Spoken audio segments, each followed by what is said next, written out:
Nais ng isang Pilipinong inventor na mapabilang ang kanyang likhang board game sa curriculum ng Department of Education. Naniniwala ang nasabing inventor na makakatulong ito sa pagpapalakas ng pag-iisip ng sinumang mahilig sa naturang laro. Narito ang report ni Edwin Eusebio.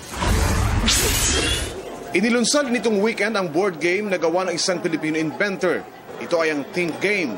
Tulad ng pamosong keso o headrest, may mga tauhan din ang Think Game. Gayunman, wala ito sa konsepto ng digmaan o paglalaban gaya ng sa chess. Sa halip, binibigyan din sa Think Game ang mga aspeto ng kaisipan ng tao.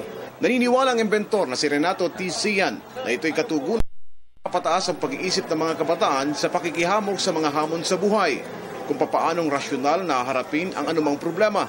Kaya nais niyang mabigyan ng pagkakataon na ikonsidera ng Department of Education na mapabilang sa kurikulum ang kanyang imbensyon. The Think Game, which is about thinking, which is the greatest power of mankind. Well, chess is a war game between two kingdoms. It is depicting warfare. While this game is depicting the faculties of thinking. These are the instincts, reason, logic, judgment, wisdom, and these are the things that we use in thinking. Man is both instinctive and rational. So to depict man, and his most important faculty is to depict the powers of instinct and the higher faculties. That is the total man. The pieces here are one's resources. You pit it against the resources of the other player. How you organize, deploy your pieces, and analyze is in attaining your objective. It's the same as in real life.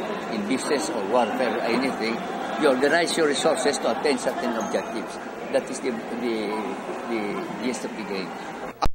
Si Pant na si Aloy Chua ay may mataas na interes sa nasabing Think Game. Nasubukan niya na ito at nakita niya umano kung paano nakakatulong ang naturang board game sa faculty of mind ng isang tao.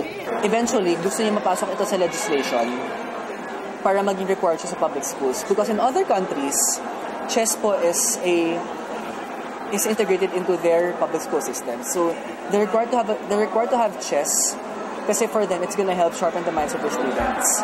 Nakahanda ang inventor na si Renato Chua na ituro ang konsepto ng kanyang likhang board game. Gayunman, pagkakataon ng kanyang inihingi mula sa mga kinaukulan, partikular sa Department of Education. Para sa Telebisyon ng Bayan, Edwin Eusebio.